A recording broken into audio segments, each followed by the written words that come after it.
Hello out there. Hello to all my Aries suns, Aries risings, Aries moons. Welcome to your weekly astrology horoscope.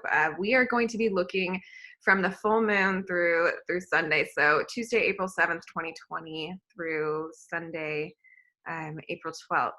But I wanted to get into it with you, Aries, because I'm an Aries myself. It just passed the 29th degree. So you guys are like my brethren. I've been on this journey with you guys. So let's get into it. Let's look where this full moon is going to be hitting you. So I want everybody first to think back to the end of September, early November, because September 28th is the last time we had a new moon in Libra. So that began a cycle that we're going to be experiencing some form of completion of right now through this full moon, some sort of release, either into another level of a cycle or into a whole new beginning of something for yourself.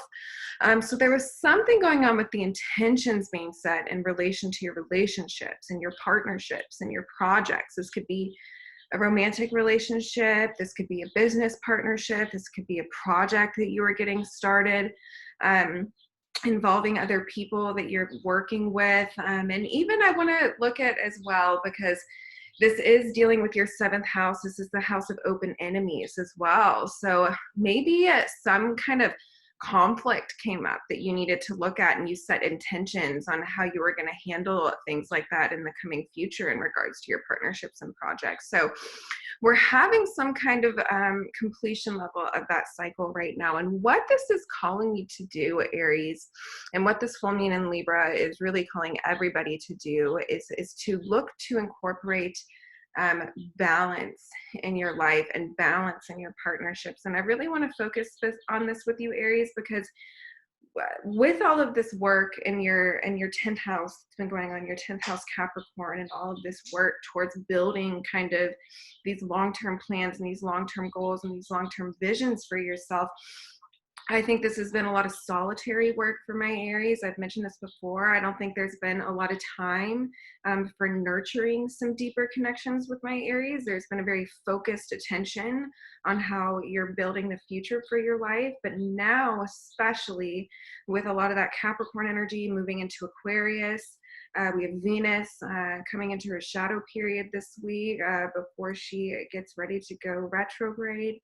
And we have this full moon in your relationship house, and I'm losing my train of thought because there's just so much focus now that's shifted from what you're building to who you're connecting with, Aries. I think that's just my deepest point with this. And it's going to come down to who's aligning with the future with you. And are you aligned with yourself? You have to think full moon in Libra, we can break down the glyph, right? The bottom glyph, or the bottom part of the glyph, represents matter. And the top part would be this divine wisdom, this divine absolute truth wisdom that every kind of Libra energy holds. And what the true Libra in its absolute perfect essence does is it takes this divine wisdom and it anchors it into the matter, the line below, into this physical reality in order to exercise divine judgment. Which is, Libra, the scales. This is balancing things. This is judgment. This is making decisions. So this is kind of like the esoteric value of Libra energy. And I think within you, Aries, there needs to be a look at, is your internal voice in congruence with your external avatar? Are you nurturing this internal voice and the guidance that it's giving you in terms of your soul's mission and your soul's evolution, and what your long-term missions are, and who you're connecting with? Is it in congruence? Is your avatar in congruence with your inner voice? Are you commanding are you co-creating your reality the way you want it to look right now? Because these are very powerful manifesting times, because there is so much transformation going on. The manifestation power is really limitless, because a lot of people are starting from blank canvases. And I know this is harder said than done. In a perfect reality, this looks all very easy, but it is challenging. It is challenging for all of us, and I don't want to negate that. But at the same time as we have this full moon, we do have Mercury, which is going to be an exact sextile over there with Jupiter and Pluto. Now, Mercury having just kind of come over Neptune over there in your 12th house, coming to the end degrees there.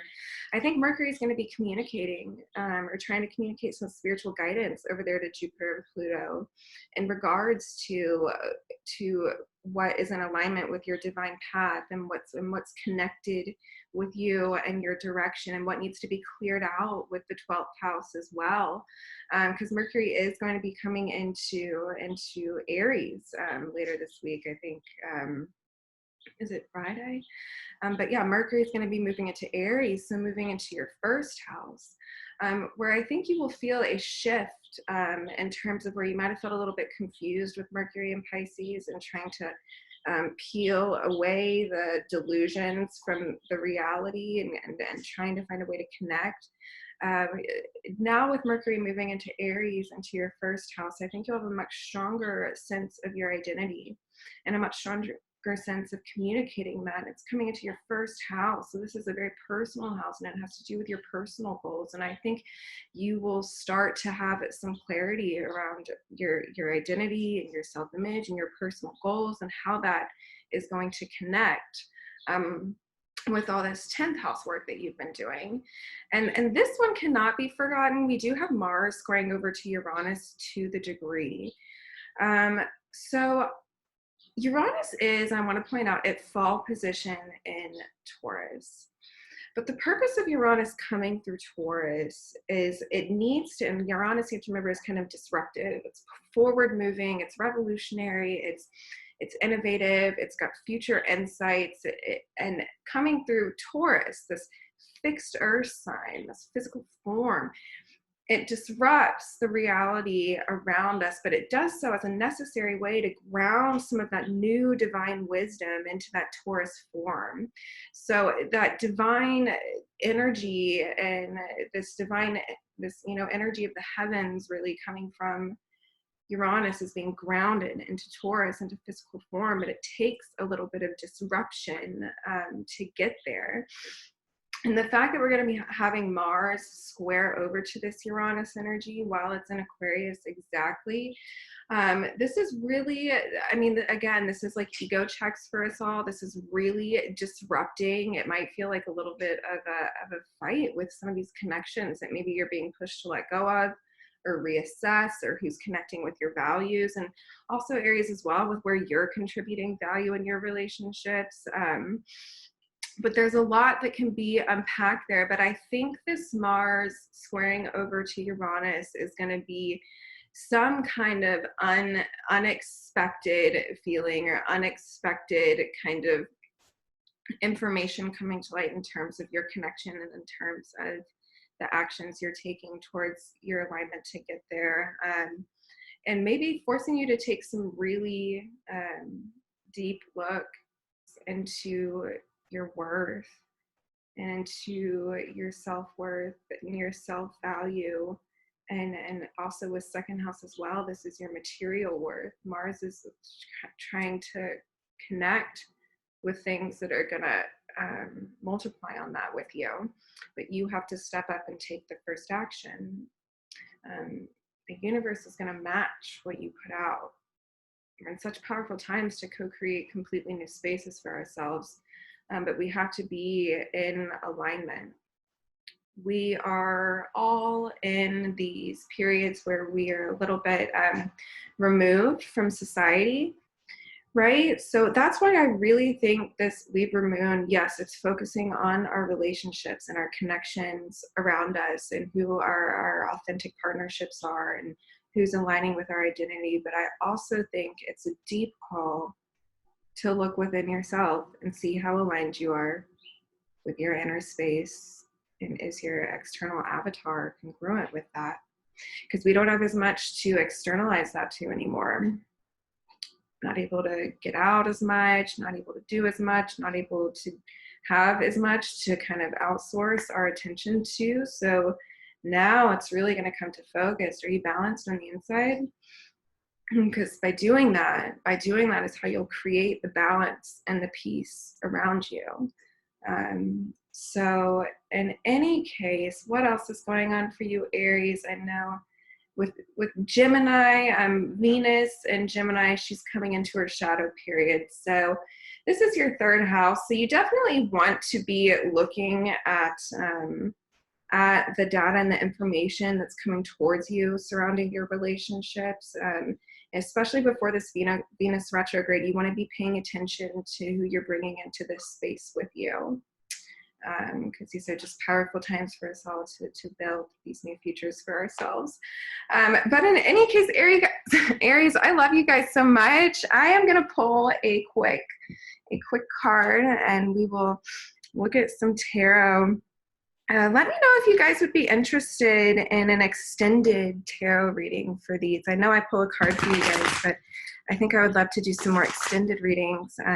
If y'all would be interested in watching some of those, I'd love to put them out. But let's see what we have for my Aries. Okay, what was I just talking about? Manifestation, man. So we pulled the Magician.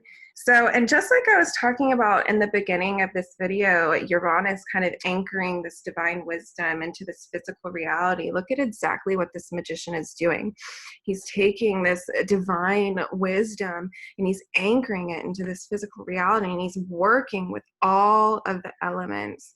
Here he has air, he has water, he has earth, he has fire. He's working with everything around him, and he's got unlimited potential because he's aware of his divine power and aware of how to harness that energy and discharge it into this physical reality. So you have extreme manifesting powers surrounding you, Aries, going on right now.